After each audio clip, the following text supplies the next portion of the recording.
Hey, so what is going on, guys? I got me a beater here. This is a 1983 Honda ATC 185S three-wheeler, and I purposely bought it because it needs a whole bunch of work, so I figured I'd be able to do some YouTube videos and share it with you guys, maybe some how-to videos or whatever. Till we get this thing out in the mud, maybe we'll put a cool snorkel on this thing, I don't know. But I'm gonna create a playlist, and I hope you guys follow along. This is like my first video, so let's just do a walk around. All right, so taking a look at this three-wheeler, got this spare tire with it as well, and you can see like a lot of it there, I believe, is probably dry rotted. There's like a little hub or something. I don't know. I was kind of taking some things apart. You can see the front tires, pretty much dry rotted. Needs some bearings there, which I ordered. The light's loose. This thingy's broke. I think it's missing one over here. It doesn't really have, I think there was a headlamp assembly, but it's missing that. I don't know. I think the shocks work okay on it.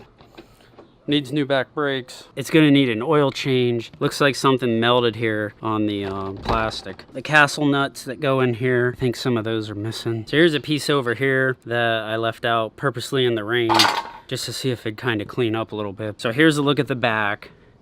The inside's there. It's gonna need a little bit of work. Here's the look at the sprocket that came with it. You can see on this thing how the teeth, they're all like, it's so old and worn out. They're all pushed forward in one direction there. And this is the new one. I'm gonna do a video probably when I go to install that. Okay, so the other thing I had to order was the recoil. I was actually lucky and found one on eBay because these things range from $50 all the way to $500. They are very difficult to find anymore. So I'll probably do a video when we go ahead and like assemble that thing all on there. The front sprocket there, I don't know what kind of shape that's in. It doesn't look like it's in too bad a shape, but like I said, I won't know until I get a little further with this thing. Muffler's like a little bit rusted out. So I'm hoping to do some weekly videos with this thing. I hope you guys subscribe if you haven't already and watch for my playlist, and let me know if you want to see anything done or you have questions. Leave comments below. This is going to be kind of a fun little project, and it's exactly the way I wanted it. I don't even want to clean it. I just want it to look the same exact way it is right now. All beat up. I just gotta get a few pieces on it, a few parts on it, and then it'll be all good to go. And then we can take this thing out in the swamp or mud. But anyway, thanks a lot for watching, guys. Stay tuned for future videos on this thing, and I'll see you all in the next video.